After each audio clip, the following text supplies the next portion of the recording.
It's going okay. So what I want to do is just talk about this new product development assignment, which is something you're going to do. It's the only assignment you have for the whole freaking course. So I expect all of you to get an A in it, because I want to tell you everything you exactly need.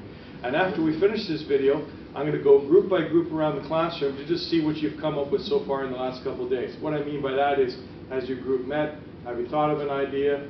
Etc., etc. Now, here's one little thing that's different between doing this assignment in 2011 and do it in 2009, 2008. In 2008, 2009, students came up with all kinds of weird ideas about, edible flashlights and things like that. But in 2011, when you're thinking about new products, it doesn't have to be a physical product, right? Here's a hint about a new product. It starts with the letter A, it's 3 letters, and ends in the word P. Yes, you got it, right? App. You could come up with an app for something. You don't have to understand the software or how it actually works. You just have to think of what the need is. Because part of the reason why people are successful in business, they don't worry about how to actually make something. They worry about the need for it. In business and marketing, the technology is always there to make whatever you want. The question is there a desire or need for someone to buy that product? That's what makes a new product successful. So the purpose for the new product development assignment is to come up with an idea of some new thing. And see, that's what happens when you walk in late, you get on the video. Okay, so can you click on the link, please, for me now? Right, so there are 5 steps. The first step is idea generation, and you walk right in front of my camera. Well, I'm going to leave that in the video. Most people would have paused or apologized or something like that. Anyhow, that's another reason why you shouldn't arrive late for class. Screening and idea evaluation, development of product analysis, and commercialization. Now, you don't have to do steps 4 or 5. Just give me maybe 1 sentence on it. What I want you to do is concentrate on steps 1 and 2 and something about 3. So in step 1, it says brainstorming, create a new product.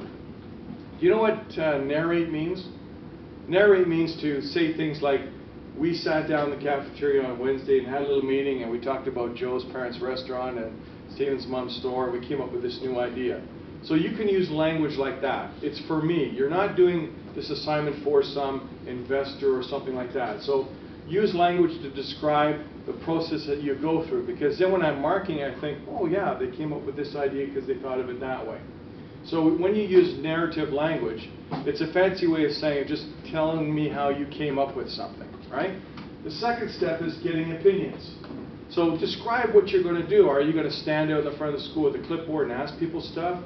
Or are you going to put together a little doodle poll on some website or whatever it might be? And the third step is idea evaluation, some market research, target market segmentation. Now, I don't know if you've been taught target market segmentation in Marketing 106 yet, but you will be taught that very soon. All that means is figure out who you're going to sell it to. Is it going to be something you sell to everybody, or is it going to be sold to European guys who are left-handed over 6'6"? That would be an example of target market segmentation. Or it could be people who live in Toronto and are married but with no children. So that would be an example of target market segmentation. Now, the other thing you might want to ask me about is the format. So it's worth 10%. So that doesn't mean that you hand me in 1 page and there's 5 people in a group. That doesn't make sense, right? It's 10%. On the other hand, you don't produce something that's 15 or 20 pages. That's way, way too much. Should be something in the area of around 3 to 7 pages in that range. If you count a cover page, you got several pages explaining each of these steps, and you're talking about some discussion. Maybe you want to attach a newspaper article or a page with 3 or 4 websites listed, and that's the way the report is. And I've also got another video here describing the layout of your reports. You should also say who's in the group. Make sure you spell their first name, last name properly, and what each person in the group did. Okay? Type it. Make sure it's stapled. Don't walk in here with loose pages and say, sorry, do you have a stapler? Because I don't really walk around with one in my pocket pants, okay? And it's got to be due right at the very beginning of the class, right? Anybody have any other questions about the report or what you might need to do for this? Yes? Yeah, I don't got a group. You don't have a group? No. Perfect. Yeah, because what we're going to do as soon as we finish this video is I'm going to go around the classroom and repeat the names of the groups that we have, and then I'm going to form groups for those leftover people.